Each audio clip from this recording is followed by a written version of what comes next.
In this video, I'm going to show you step-by-step how to get into the car rental business in 2026. And we started with one car. We started on Turo. We grew it all the way up to 300 cars right now, and we're still scaling. Going to be at 1,000 cars in the next couple of years. And I'm going to share with you exactly how you need to get started in the car rental business, what it looks like, and how we did it. The beginning is always very simple. So first, you need to come up with your brand/name. This is something fairly easy. What I would try to stay away from is something super specific, like if you're coming up with the word like luxury, if you're going to use like a specific city, because what that does is it limits you to those kinds of cars or a specific place. Like, for example, if you do John Luxury Rentals and you're renting out Priuses, it doesn't really make any sense, at least to me. If you do Economy Car John and you're renting out Uruses, that might be funny. That actually might be a funny name. But I wouldn't get too specific with the kind of cars you're renting out in the name.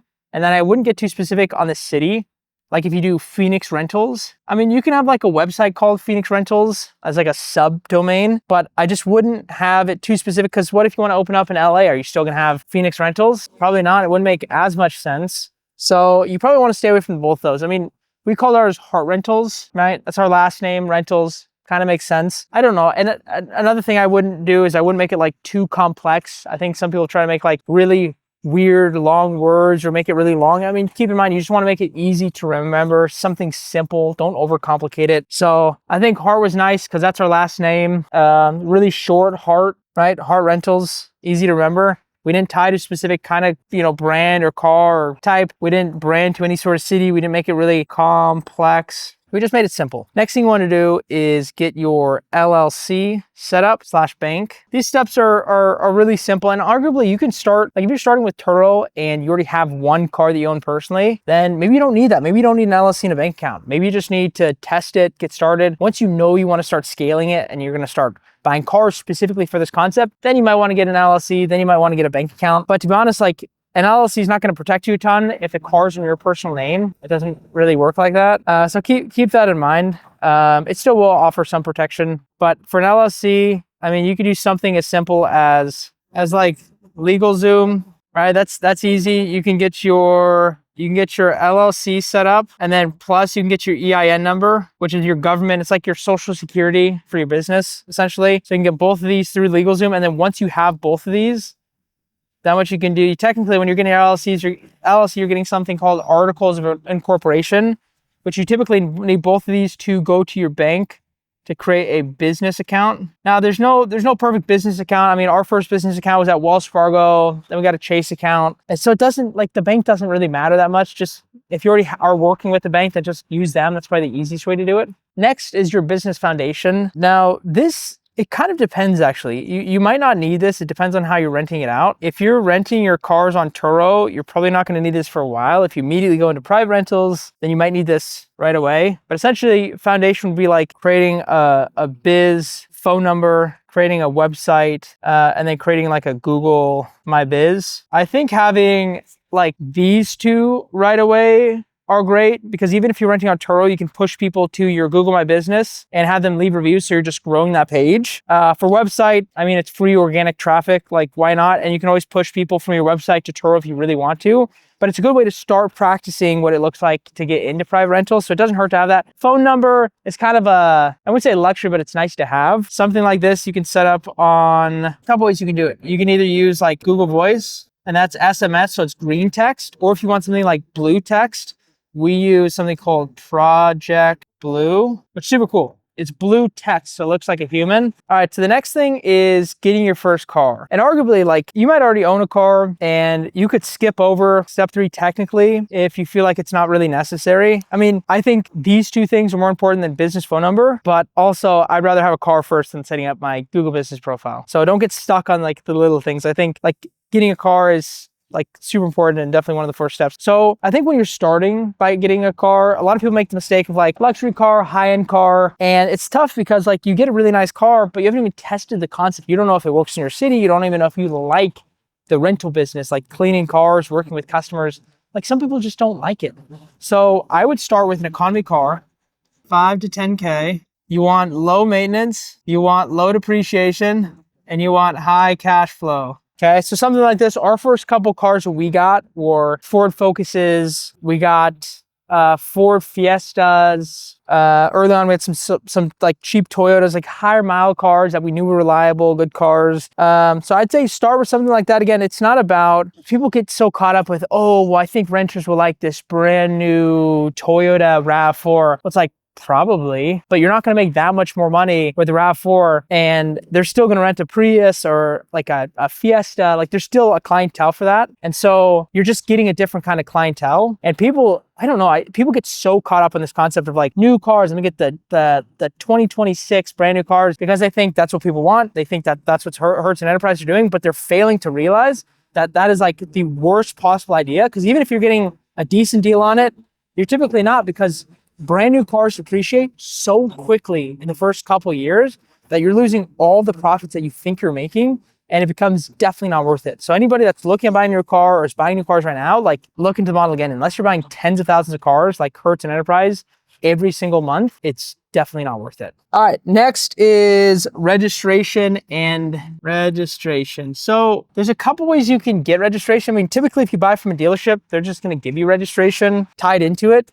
The best way to do it, if you can, is to get perm plates. What this means is it's like a sticker and it says PRM. So typically your sticker, your tag has like an expiration date or a year or a month or something. These don't expire and you just pay them quarterly. So this, if you're renting long-term, makes a ton of sense. Having to continuously go in and get new tags and put them in the car, like it's probably easy with 1 or 2 cars. But once you get up to a lot of cars, like we just had to update 80 of our tags and they're all on the road. They're with renters right now. So we had to have 80 renters come back to replace tags. It's a nightmare. I mean, sure, that's volume. That's highly unlikely, but it's like, why not just make it simple in the beginning? So perm tags, tags makes it like 10 times easier. So I'd highly recommend if you can do it in your city. Next is insurance. Most people get personal insurance, which I definitely don't recommend. If you're just doing Turo, it actually kind of works. Like it's not the best because technically if like Turo doesn't cover it, yours won't, because they don't allow rentals. Like if you have a personal policy and they know that you're renting cars out, that's fine actually. Because we had that in the beginning. We had that for the first like 5 or 10 cars. So I wouldn't be super worried about that. But if they don't know that you're doing rentals and you have a personal policy, like that's super sketchy. That is like, I would 100% not do that. So what you should be getting is some sort of like commercial policy. So for a commercial policy, there's tons of different options. You can go with something called Roamly. You can go with something called GMI. You can go with something called ABI. There's a couple more, but those are probably the 3 biggest ones in this space.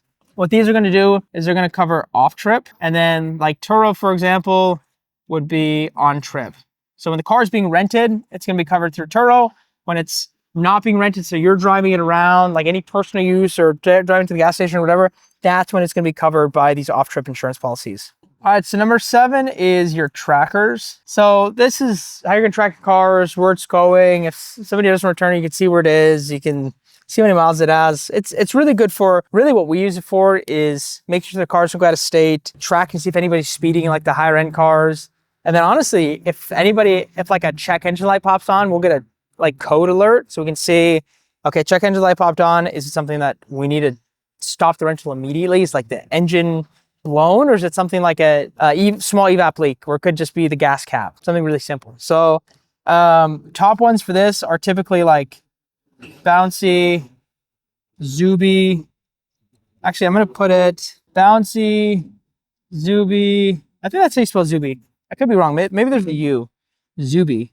I think it's One Step. There's probably like 10, there's at least 10 companies. There's a ton of companies that do it. I would recommend, like for economy cars, regular cars, which is what most people should be getting, you're going to get something called an OBD2 port install, which means it just plugs into like a little part on like underneath the dash on the car. Super easy. You just plug it in yourself.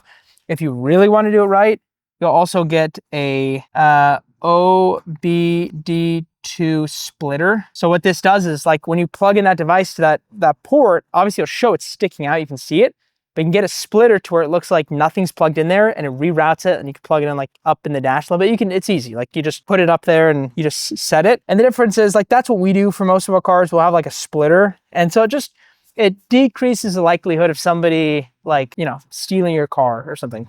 All right, so next is systems. And there's kind of two ways to do this. You're either all renting on Turo or you're going directly to customers. If you're renting on Turo, you're just gonna list your car on Turo. You're gonna add photos, description, like super easy. I mean, that takes like 2 minutes to do.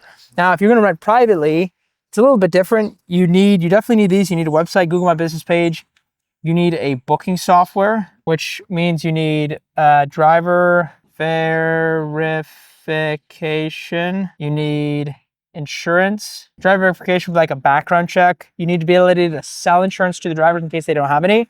Insurance, so you need insurance plus insurance check. You need contracts. That's pretty much it. And then you add in like a payment processor to it. That's easy. Typically with this, which is separate, you need like advertising. So set up ads to get customers. If you're doing private rentals though, which is like building the system, the insurance will actually kind of matter. So you can use Roamly, you can use GMI, you should be able to use ABI. Now, there's some companies that don't allow it, like Tint is an example. They don't allow private rentals, so you have to do Turo. I think they're making a new policy where you can do it. But if you're doing private rentals, you just have to make sure that the insurance company allows you to do private rentals. That's very important. You also want to have a CRM for comms. So this is for like all your texting for your customers if you're building a system. And then the last two things you want are a maintenance/claims tracker. And then after that, I mean, you're pretty much set up. Like, you got your business name, you got your LLC bank account, you got your business forms with your website, Google page, you got your car or cars, however many it is. They're registered, perm, hopefully. You have insurance. Hopefully it's not personal. Unless you're doing Turo, then it doesn't really matter as long as they know you're renting. You have the right insurance, you have the trackers, you have your system, whether it's Turo or like a full private system. And then honestly, it's about like getting really efficient with cleaning. It's like as soon as the car comes back, cleaning it right away, being really good about messaging guests right away, having like automated messages for guests, setting up like a text bot if you can for when customers have really basic questions. Most of our communications is run by text bot, makes it super, super easy. And then it's just about hiring and scaling, which there's more videos that I make about that. So that's it for this video. I hope you learned something. If you want help getting into private rentals, which is kind of everybody's like next phase, they always start with Turo, which I always recommend, and then they get into private rentals. If you want help with that transitioning, building all the systems out, your booking software, your website, your CRM, your advertising, pretty much everything you need to get started, click the link below. We can set up a time to chat, and I'd love to help you set up your systems. But I hope you learned something from this video. I hope it was useful, and I'll see you in the next one. Peace.